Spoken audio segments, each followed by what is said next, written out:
एक बार अंतःकरण से गुरु महाराज का जय घोष करें हम लोग। बोलिए प्रेम से श्री सद्गुरु महाराज की जय, श्री सद्गुरु महाराज की जय, श्री सद्गुरु महाराज की जय। मंगल मूर्ति सद्गुरु मिलवै सर्वाधार, मंगलमय मंगल करना बिनवो बारंबार। ज्ञान उदय अरु ज्ञान घन सद्गुरु शंकर रो, नमो नमो बहुभारे सकल सुपूजन भो। प्रातः स्मरणीय श्री भूषित प्रमराद ब्रह्मलीन महर्षि में ही परमहंस महाराज के चरण कमलों में कोटि से नमन। के मस्तिष्क स्वरूप महर्षि संसेवी जी महाराज के चरण कमलों में कोटि से नमन। उसके हृदय स्वरूप महर्षि साई स्वामी जी महाराज के चरण कमलों में कोटि से नमन। सभी महात्मागण के चरण कमलों में कोटि से नमन। यहाँ पधारे हुए जितने भी सत्संगी वृंद और माता और बहनों हैं, सभी के चरणों में कोटि से नमन।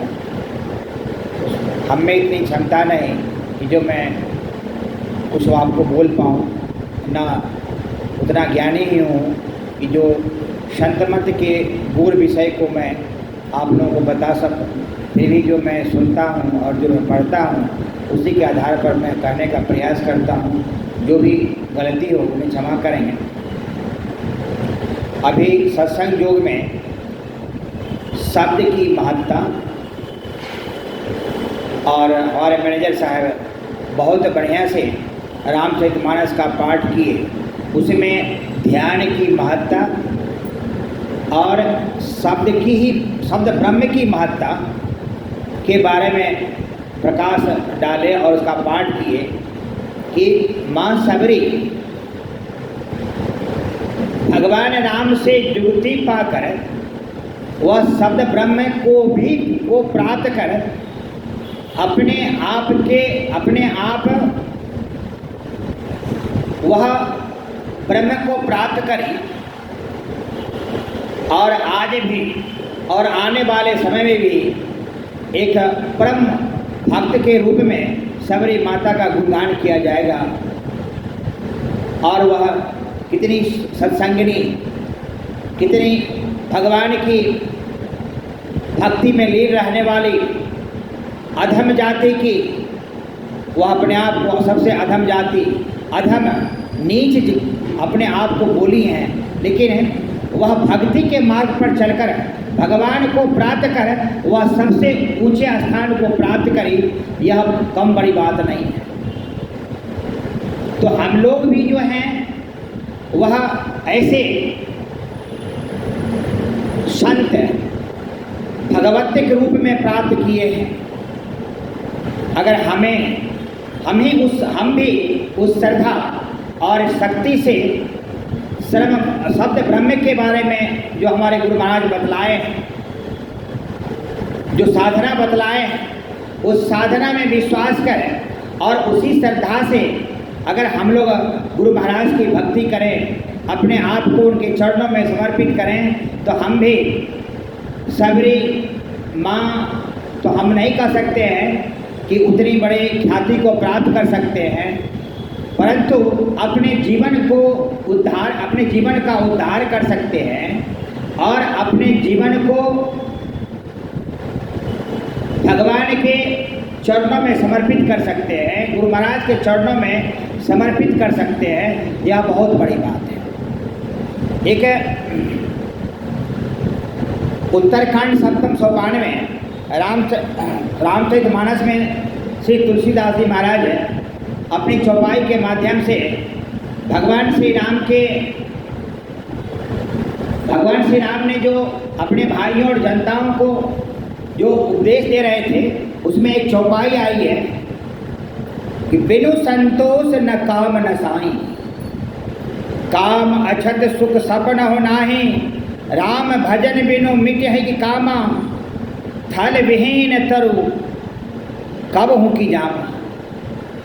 तो भक्ति के लिए कितना बढ़िया कि बिना संतोष न काम न साई, बिना संतोष का हमें इच्छाओं और कामना का नाश नहीं कर सकते हैं। और कामना अक्षत सुख सपना होना है, और कामना और इच्छा रहते हुए सुख की हम कल्पना भी नहीं कर सकते हैं। और यह संतोष कहाँ से आएगा, और यह काम और वासना की समाप्ति कैसे होगी? तो तुलसीदास जी महाराज कहने का कृपा करे हैं कि राम भजन बिनु मिटहि कामा। बिना राम के भजन के हमारी वासनाएं, हमारी इच्छाएं, हमारी कामनाएं की समाप्त नहीं हो सकती है। जिस तरह बताए हैं कि थल विहीन तरु कब है कि कामा। बिना पृथ्वी के जिस प्रकार से हम वृक्ष की कल्पना नहीं कर सकते हैं, उसी तरह से भगवत भजन यानी राम भजन के बिना हम अब संतोष को प्राप्त नहीं कर सकते हैं, हम इच्छाओं को का दमन नहीं कर सकते हैं। तो हम राम भजन ही करना चाहिए।